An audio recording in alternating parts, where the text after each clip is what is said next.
Thank you, David. It's awesome to be here at Funding the Commons and see so much reception for decentralized science and science in general. Today, we would love to, we have esteemed panelists here flying in from all across the world. And we have an opportunity, and we thought it'd be great to share a little bit about what everyone's doing in DeSci. But before that, what is even DeSci? Because I'm sure that not everyone that's here today knows what that is. So maybe we could quickly kind of go around and just tell a very, very short what you think DeSci is. Starting with Jelani. Jelani, last time, I'm just going to say, when you defined it in Montreal 2 weeks ago, I was like, maybe I'll just let you define it. So first of all, I'm happy to be here. Thank you to Funding in the Commons and everybody here. I think DeSci has, just like any other niche in Web3, has its own definition. Everybody has their own interpretation. For me, DeSci is the opportunity to open up access to science, make it more democratic, and de-abstract it. So bring people the opportunity to participate in science in a way that they haven't done so before. Not just for formally trained scientists like ourselves here, but also for people who are scientific curious or just on the fringe of science, giving them everybody the opportunity to participate. Not bad. So yeah, for me, it kind of riffs off of the open science movement that has been going on for a very long time at this point in time. However, operationally implementing the philosophy has been very difficult, and so as of right now, we're kind of suffering. The science in general and the academy has been suffering from the over neoliberalization of. The academy has been over neoliberalized. So basically, you have big universities and you have big publishing, basically becoming big business, and they have monetized prestige. And the idea is it's been producing a lot of poor incentive structures. And the idea is, how can we use this technology now to re-decentralize science? Cool. Hi, everybody. So this is, I think, like an open question for a while, and still is. I think that there have been two emerging definitions or categories of definitions for DeSci. One is the larger picture egalitarian definition, which includes open access, includes access community tools, that includes bringing in people that have typically been excluded from the conversation, such as rare patient disease groups, individuals that are perhaps performing citizen science, et cetera. And then the other side is the technical definition, or the technological definition, which is a definition geared towards AI or autonomous agents. So to back that up, we collected some data a couple years ago and would love to collaborate with anyone who wants to continue collaborating on this, building up this data set. There was four main issues or ideas that people identified as getting into DeSci. One was access to global community and collaboration. Two was access to data sets. And three, the computational resources to deal with them. And then lastly, and I think most importantly, is compensation and fair attribution for the work that you've performed. So this was, just for context, this was fielded with those that are currently in academia and had heard about DeSci, and I asked them to complete the survey as they were exploring. So I bet you this has changed since then. Yeah. Thanks, everybody. So this is the only thing that I'm going to ask for everyone's opinion on, because essentially I feel like it's one of those things that I feel is important to help define, is that there is actually a lot of different definitions of it. But at the root of it is trying to address the issues that we're seeing in science, and how do we make sure that the discoveries that we have in science can get distributed into the population? How do we encourage those discoveries? How do we fund those things? So those are all parts of the equation that we're here to working on. So I think maybe it makes sense for each person kind of to go through the project you're working on and the problem space, because essentially there are way too many. There's no point where we have 30 minutes. There's no way we're going to even get through, even part of the problems in DeSci, but in science. But maybe we can just go from some of the main ones, and everyone can bring up what they're working on, and then what problem we're solving, and maybe a little bit of context about it. But again, it's complicated, so we'll try to keep it as high level as possible. Yeah, I think the panelists here kind of fit each of the individual pillars, or a good spectrum of each of the individual pillars. DeSci World sits really at a social layer. So our whole goal is to help broaden the access points to come into decentralized science. So I wish we had the graph of the decentralized science landscape, Can we hit the graph? which is a slightly different graph, but there are hundreds of projects building a variety of different tools that all address different aspects of scientific problems. And so our goal is to kind of create that information matrix, that framework that allows people to come in, if you're interested in DeSci, if you're interested in changing certain paradigms in science, to learn about what projects and communities are already doing so, and then how best to engage with them to then help further that mission statement. Alongside that, we're also starting to build out technical tooling that helps to create that kind of fertile substrate for composability between these toolings. So if you're developing a compute framework that is more open access, you need to be in contact with, or you want to be in contact with communities that are interested in funding that kind of aspect, or publishing on that, or leveraging identity solutions. Well, we can create this composable framework where everything kind of comes together. So you have an amalgamation of effort and hive mind to help push the needle more forward. So that's what we do. So Science Publishing DAO is, like I had mentioned, we're trying to re-decentralize or help with that effort. And the idea is, you have it's this community that has existed and has established certain methodologies for about 400 years or so. Which is basically this very naturally decentralized knowledge generation and also dissemination process.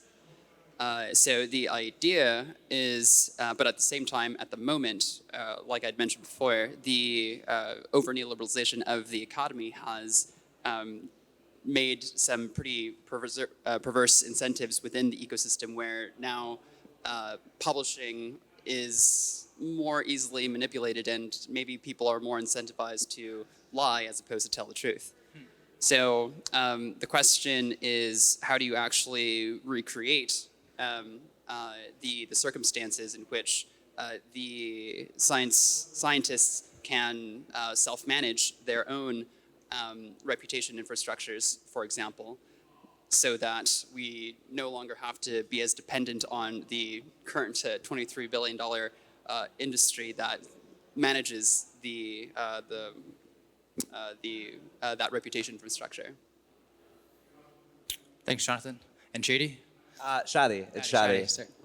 Yeah, that's awesome. I feel like DeSci World kind of fits in as the NSF, or this foundation model where you're acting as like this aggregation layer for funders, for experts, and so on and so forth. And then Science Publishing DAO reminds me a lot of the meta professional societies, so that reputation aggregation layer. As for me, I started off DeSci, basically getting into DeSci with hey, I got my PhD. I just want to do my research in the cloud. I don't want to go to a postdoc in the middle of nowhere and drive an MRI truck in the rural. I mean, it sounds fun, but I would like to connect with other people as I do my research and not be isolated as I typically have been. So, at the beginning, one of the things I was really interested in is distributed mentorship networks. I think that's one of the most under-tapped areas just in science in general, because how far you get really depends on your mentorship network and who you can work with closely. A little bit after that, I really got into a problem that was close to me in my own research, which is sharing data and access to computational resources. And we built out a tool called the Open Science Commons, or OpSci Commons, with some help from Filecoin Foundation, who helped fund that work. As part of building that, we realized there's a very outstanding problem in any sort of application that would be built on a Web3 infrastructure. So why Web3? It's permissionless, it's open access, and it's a great base layer for knowledge as a computational endpoint. Maybe we can get into this a little bit later. So at that point, we started doubling down on identity and reputation systems, focusing specifically on identity verification, so that we could prove that those who were uploading data or accessing resources actually were verified and had the proper credentials, and it wasn't, say, a bot posing as a researcher to get Monero compute time, right? Which is a huge problem that we saw during COVID, people taking advantage of GitHub Actions and webhooks to mine cryptocurrencies, which actually kind of excluded more open science practitioners from the DeSci space in association with blockchain.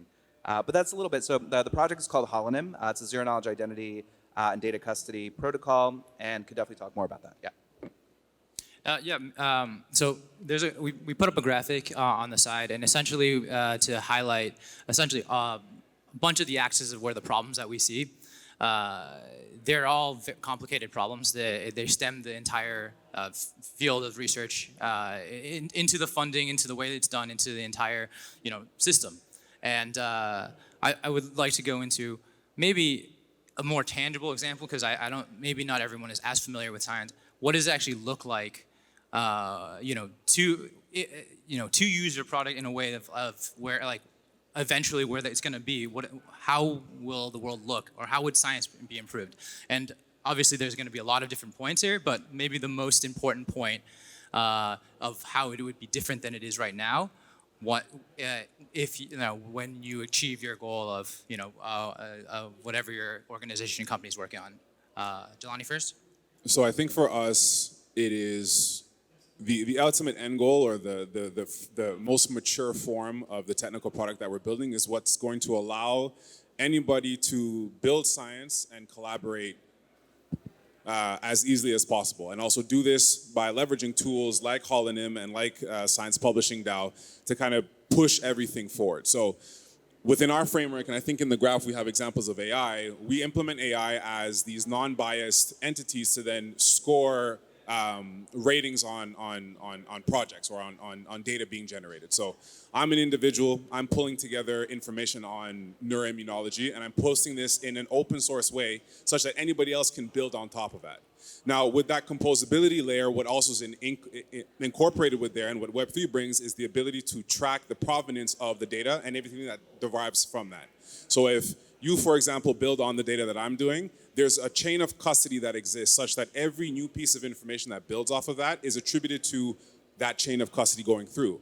And so when you think about that and you devise incentivization layers that can exist on top of that, whereas currently in this current scientific framework, only the endpoint scientist gets rewarded, if that, for the contribution. In this system, and what Web3 allows, is that trickle-down effect, where funding can distribute itself across the entire network of participants that have participated in the generation of this data. And that's something that we haven't seen before. And the intricacies and the nice parts about that is that you start to be able to incentivize or to monetize small contributions of science, where you don't need a massive amounts of individual. You don't need one individual to generate massive amounts of fund. You can do this by small people providing small bits of data that culminate to make a whole. And I think that makes science more applicable, more engaging, more distributed, more accessible than its current iteration, where it's oftentimes held captive by either funding agencies that get to distribute a lot of sums of money to one individual, whereas the rest of the people kind of get excluded. So to us, that's kind of our end goal of what we see, or we hope to see with science, making it much more open. So part of that is that you mentioned with reputation goes back into why does the reputation even matter? It's because reputation is one of the key pieces that you use to get funding or to use to exchange for resources, right? So without good ways to attribute all the steps of the process. For example, right now in science, we don't really care about anyone that's replicating studies, even though we should, because replication is very important. But as a professor, if you're doing that, no one's going to care, right? No one wants you to do that. It's a waste. And even if you're a student doing it, you don't really get that much out of it. So things like this, giving us a building blocks, I think is really important. Jonathan, to you, on the publishing side, publishers with all their control and as well as kind of facilitating the system that is basically blocking anyone for access behind a paywall, right? Which is the opposite of what we want with science.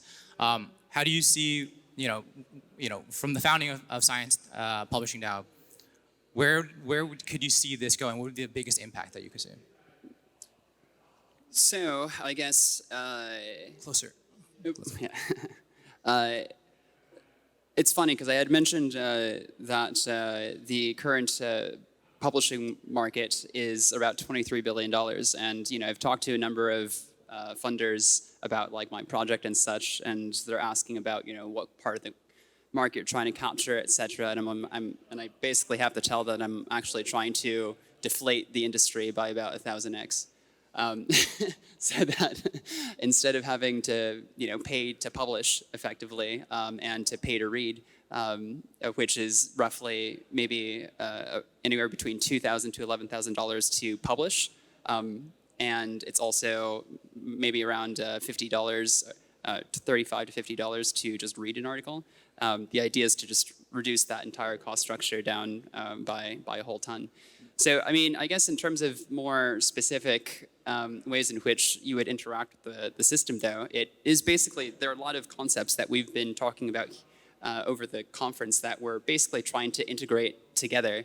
And a lot of it is just basically about attribution and citation structures using our own reputation infrastructure.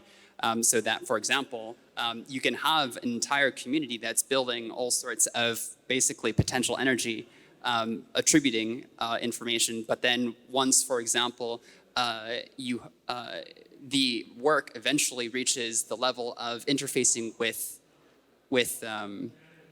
industry, that money and those citation structures basically provide the means for the money and the reputation to basically trickle down into the ecosystem, and the hope is that it trickles deep into the ecosystem so that the basic sciences actually have their own ways of being funded, not just taking directions from either industry or from the government.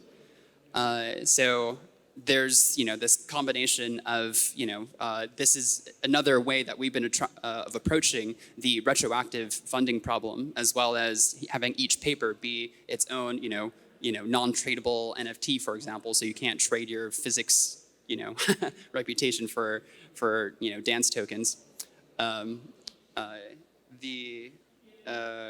then there are these ideas of seasonal governance that we're also trying to implement. So the idea is, how do you kind of create a healthy decentralized knowledge forum? And the idea is, how do you actually oscillate between setting incentives for review and then for innovation?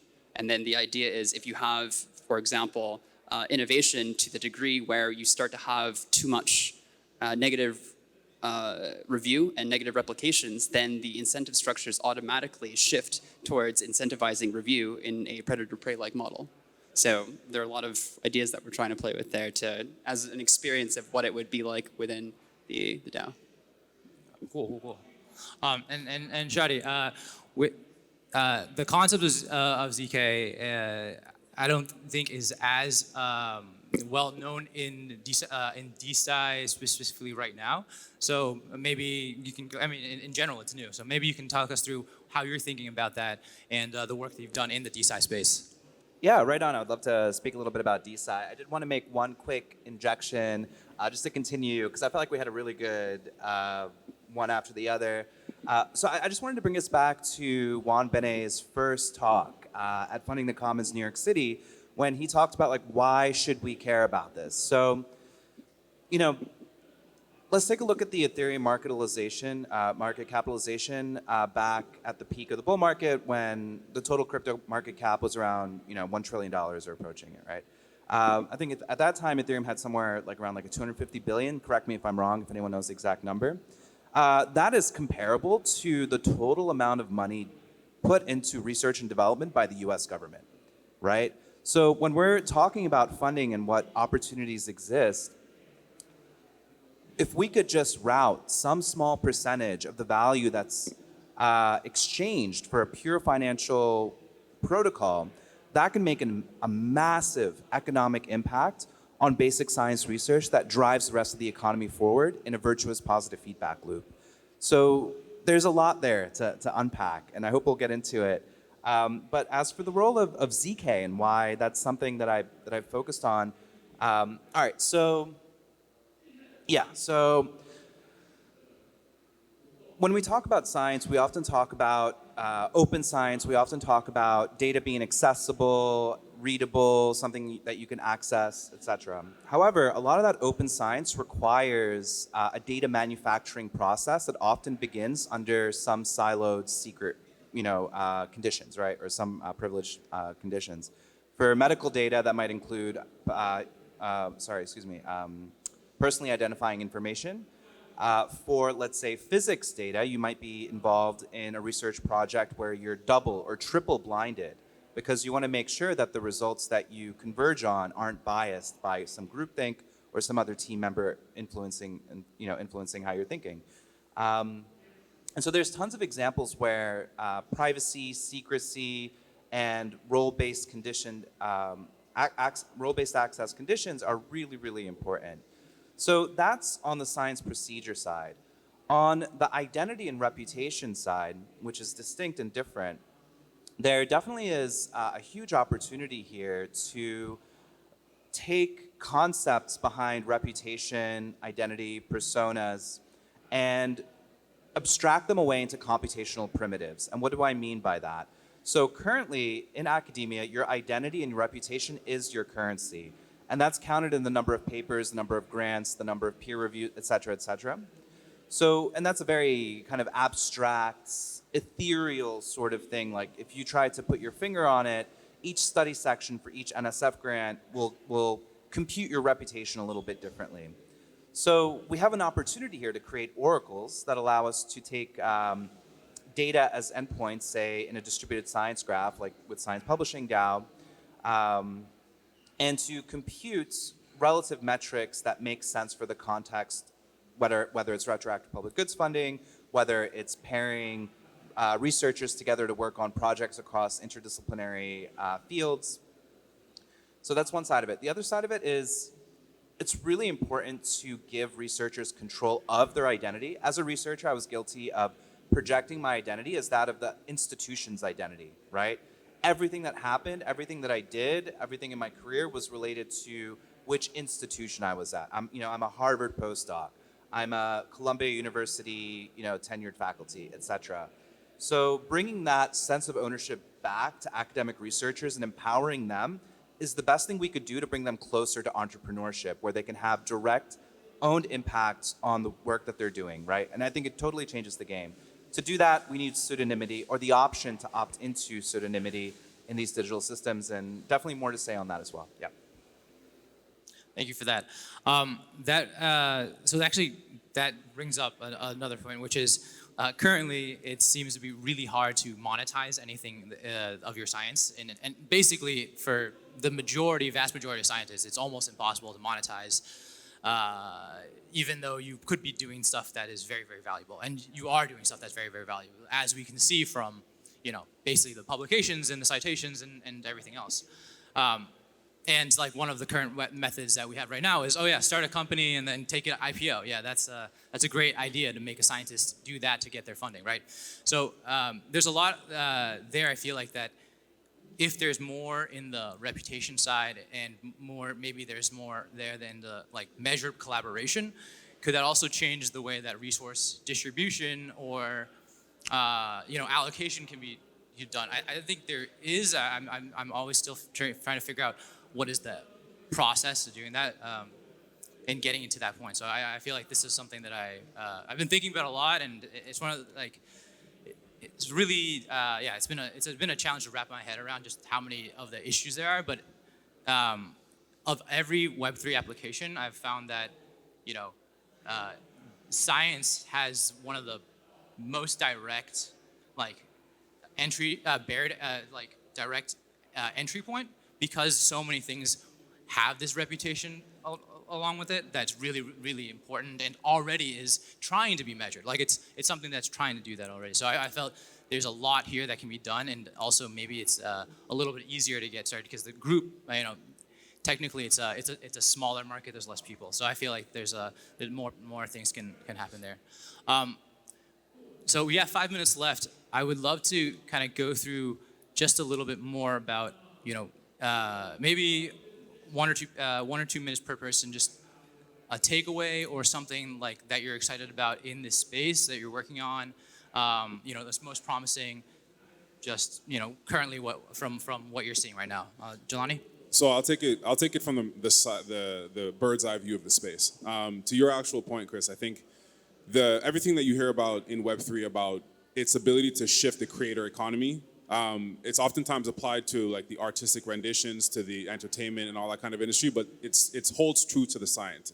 A scientist is just an artist that is painting the laws of the universe. We're all investigating these kind of things, and we create assets that oftentimes are captured by political or institutional actors that is not within our framework. But we can't leverage those things. And I think the ultimate goal of what DeSci is to, in as much as it is to bring more people into the space and give them opportunities to create the kind of science that they want to create, do the kind of science that they want to do, so you don't have to pivot necessarily.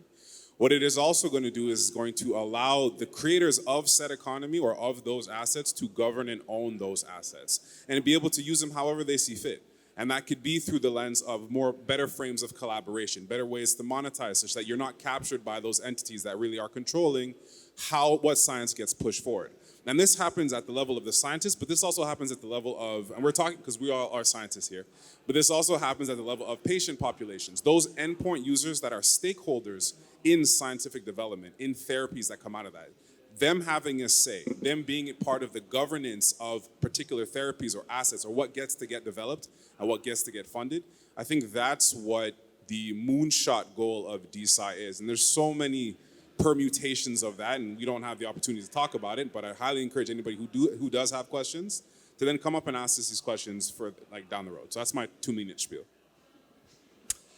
Yeah, I think with DeSci, it's just an interesting space, and we're at this conference funding the commons, and it's a pretty inherently challenging space because the product of science is effectively intellectual soil, and it's like, oh, what are you doing? I'm making mulch. I don't know, I'm making fertilizer. I'm making it's you don't use can't tightly get an ROI on every little patch of soil, right? And it's not even, it's kind of a moot point. But the idea is if you have unhealthy soil, nothing else can grow. So the idea continues to be how do you kind of allow for this kind of funding and not having to immediately measure even impact, for example, because you have no idea what the potential impact of any sort of research can potentially hold somewhere down the line.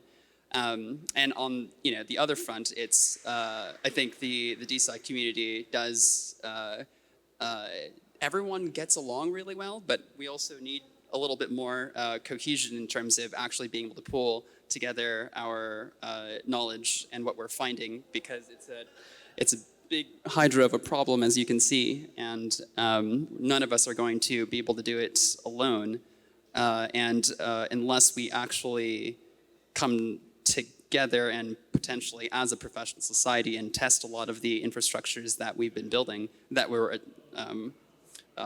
predicting is going to work, the larger scientific community isn't probably going to take us very seriously. Right on. Yeah, that's a good one. I think really briefly what I'm super excited about is the maturation of a lot of these Web3 technologies. I mean, right now, Gitcoin is running a grant on Arbitrum with the American Cancer Society. That's incredible. The fact that you're raising funding for cancer research and patient outcomes, through a Web3 stack, that shows that there's value there, that we're solving something important. I think, there's everything from the retroactive public goods funding round to the maturation of tech like IPLD and IPFS, through DeSci Protocol Labs and DeSci nodes. So, once these things really are reaching and have reached maturation, it's really ripe pickings for an engineer scientist to come in and begin solving commensurable problems in their space. So we're starting to see that now, I think, with different groups and everything from, for example, intellectual property rights pooling with, for example, WeDea, which is an architecture for how do you share the upside of IP in a copyleft infrastructure, a copyleft paradigm. We're seeing that, for example, in a local context, which is an indigenous, a research organization, or I guess you could call them like a curator, research data curator, that attempts to establish provenance between indigenous people that perhaps produce data for anthropological research or for geographic research, and allowing them to basically claim rights on how people use that instead of, to combat appropriation and exploitation of those indigenous communities. And that's just like a few examples, right? There's I think many more that are on their way. All right, I think that's it for our time. So thanks to all our panelists for joining us today, and thanks for our audience for joining us. Thanks for having us. Thank you. Thank you for staying. A round of applause for